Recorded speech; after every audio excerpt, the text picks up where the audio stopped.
ये रहे मेरे महादेव के लिए नवीन पुष्प। ये रहे महादेव के लिए बेलपत्र। अरे, बेलपत्र की पोटली कहाँ गई? प्रतीत होता है कहीं गिर गई। अब बिना बेलपत्रों के महादेव की पूजा कैसे संपन्न होगी? तो ये बालक उन्हीं यदु का वंशज है? हाँ विप्रवर, यदुवंशी है ये। निर्धन है, अपनी विधवा माता के साथ रहता है। पिता की मृत्यु के पश्चात उसके स्वजनों ने उन्हें घर से निकाल दिया। तब से यहीं इस वन में ये कुटिया बनाकर रहते हैं। ये तो बड़ा ही अन्याय हुआ है इनके साथ। हाँ विप्रवर, और विडंबना देखिए, इस बालक की माता का मानना है कि भक्ति से उदर पोषण नहीं होता, जबकि पुत्र का मानना है कि भक्ति से उदर ही नहीं, आत्मा भी तृप्त रहती है। इसीलिए ये अपनी माता से छिपकर शिव भक्ति में तल्लीन रहता है। प्रणाम। प्रणाम।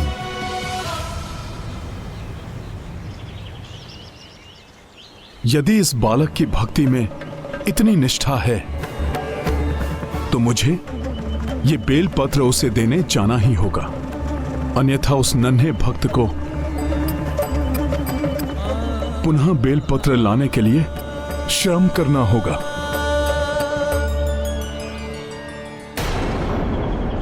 प्रातः हुई नहीं और तुम फिर पूजा पाठ में बैठ गए। ऐसा प्रतीत होता है जैसे तुम्हारे जीवन में कोई और अन्य काम हो ही नहीं। बालक की माता कुपित है बालक की पूजा से। कितनी बार समझाया है तुम्हें, कितनी बार समझाया है? पूजा पाठ करने से उधर नहीं भरता, जीवन ऐसे नहीं चलता। तुम्हारे पिता की मृत्यु के पश्चात एकमात्र तुम ही मेरा सहारा हो, और तुम हो कि दिन रात्रि इस पूजा पाठ में व्यर्थ ही अपना समय नष्ट करते रहते हो। व्यर्थ नहीं है माँ, भगवान शिव जी की भक्ति कर रहा हूँ मैं। हमारे राजा चित्रसेन जी को भी देखिए ना, कितने बड़े शिव भक्त हैं। उन्हें देखकर ही तो मैं भक्ति के लिए प्रेरित हुआ हूँ। वो राजा है पुत्र, वो कुछ भी कर सकते हैं, तुम नहीं। तुम्हारी उम्र नहीं है भक्ति करने की, ये पूजा पाठ करने की। जैसे तैसे मेहनत करके मैं 2 समय की रोटी जुटा पाती हूँ। बंद करो ये पूजा पाठ और चलकर मेरा काम में हाथ बटाओ। माँ, शिव जी पर विश्वास रखिए, उनकी महिमा अपरंपार है, वही सारे कष्ट हरेंगे। मेरे साथ आप भी ओम नमः शिवाय का जाप करते रहिए माँ। रुको, अच्छी प्रकार से तुम्हें ओम नमः शिवाय का जाप कराती हूँ अभी। अच्छा है माँ, आपने भले ही कुपित होकर बोला, किंतु ओम नमः शिवाय तो कहा। प्रभु का नाम बड़ा कल्याणकारी है। किसी भी दशा में बोलो, मेरे भोलेनाथ प्रसन्न हो जाते हैं। ओम नमः शिवाय बोल बोल कर मुझे सता रहे हो ना तुम? पाप लगेगा तुम्हें। नहीं माँ, पुण्य मिलेगा। आपने बार बार ओम नमः शिवाय बोला है, अब तो वे अवश्य किसी न किसी रूप में हमारे कष्ट हरने आएंगे। अद्भुत निष्ठा है इस बालक की प्रभु महादेव के प्रति। ओम नमः शिवाय बोलने से उधर की भूख शांत नहीं होती। बंद करो ये पूजा पाठ। रुक,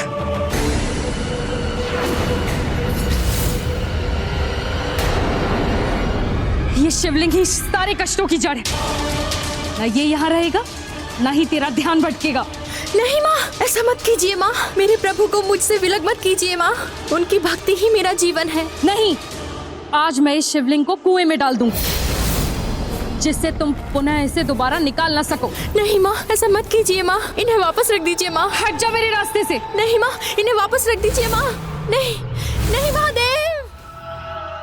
भगवान शिव जी, आप, मुझे विश्वास था कि मेरे महादेव किसी न किसी रूप में अवश्य आएंगे। अपने इस नन्हे भक्त की भक्ति को नहीं मिटने देंगे, है ना प्रभु? नहीं पुत्र, मैं भगवान शिव नहीं हूँ। हाँ, उनका एक छोटा शिवात्मज अंश अवश्य हूँ, जैसे संसार के समस्त जीव उन्हीं के अंश हैं। किंतु आपको अवश्य मेरे प्रभु ने भेजा होगा मेरे लिए, तभी तो आपने मेरे प्रभु को मुझसे दूर नहीं जाने दिया।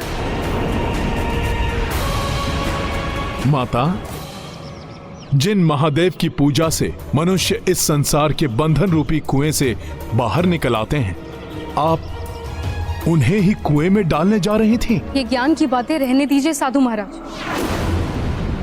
इतनी कठिनाई से 2 समय की रोटी जुटा पाते, और ये मेरा इकलौता पुत्र है। अगर ये पूजा पाठ में लगा रहेगा तो फिर घर के कामों में हाथ कौन बटाएगा? घर कैसे चलेगा? जीवन ऐसे नहीं चलता महाराज। और फिर ये भी कोई उम्र है क्या भक्ति करने की? क्रीड़ा के समान हो गई है भक्ति इसके लिए, जो अब मैं नहीं चलने दूंगी। इसीलिए अब इस शिवलिंग को मेरे प्रांगण से हटना ही होगा। माता, ये संसार तो स्वयं महादेव का है और महादेव तो समस्त संसार के हैं। फिर कैसे आप इस स्थान को अपना प्रांगण मान रही हैं? और माता, भक्ति का आयु से कोई भी नाता नहीं होता। यदि ऐसा होता तो भक्त प्रहलाद और भक्त ध्रुव को बाल्यावस्था में ही भगवान के दर्शन नहीं हुए होते। ये शास्त्रों का ज्ञान बड़े राजा महाराजाओं से जुड़ा हुआ है साधु महाराज। हम निर्धनों के साथ ऐसा नहीं होता। ये शिक्षा प्राप्त करेगा, कुछ काम करेगा, तभी तो हमारा जीवन चलेगा। माता, आप सत्य कह रही हैं।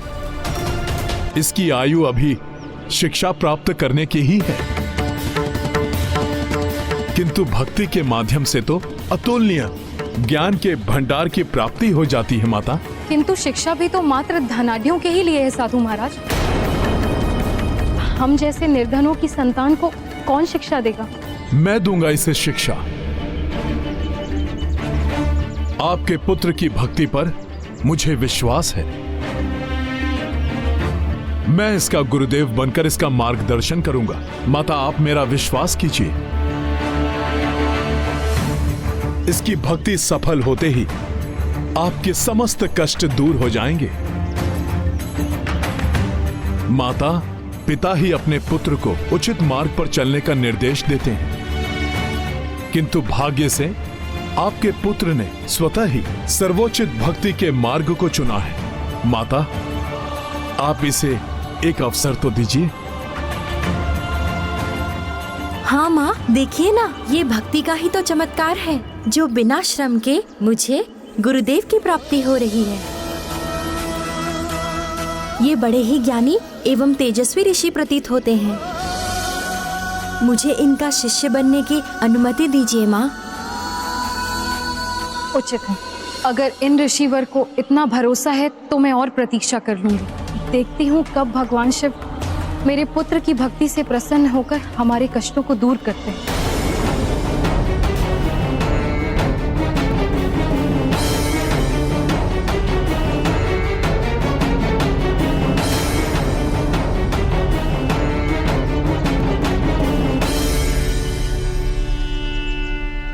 गुरुदेव, आपने मेरे प्रभु को मुझसे दूर होने से बचा लिया। आप मेरे लिए भगवान बनकर आए हैं। मुझे आप अपनी शरण में ले लीजिए गुरुदेव। पुत्र, क्या नाम है तुम्हारा? ऋषिवर, मेरा कोई नाम नहीं है। जिसे जो मन में आता है मुझे उसी नाम से बुलाने लगता है। अब कदाचित आपके सानिध्य से मेरा जीवन परिवर्तित होने वाला है, अतः आप ही मुझे कोई नाम प्रदान कर दीजिए। तुम्हारे श्रीमुख पर शंकर जी की भक्ति का तेज झलकता है, इसीलिए तुम्हारे लिए मेरे मन में एक ही नाम आ रहा है, श्रीकर। श्रीकर?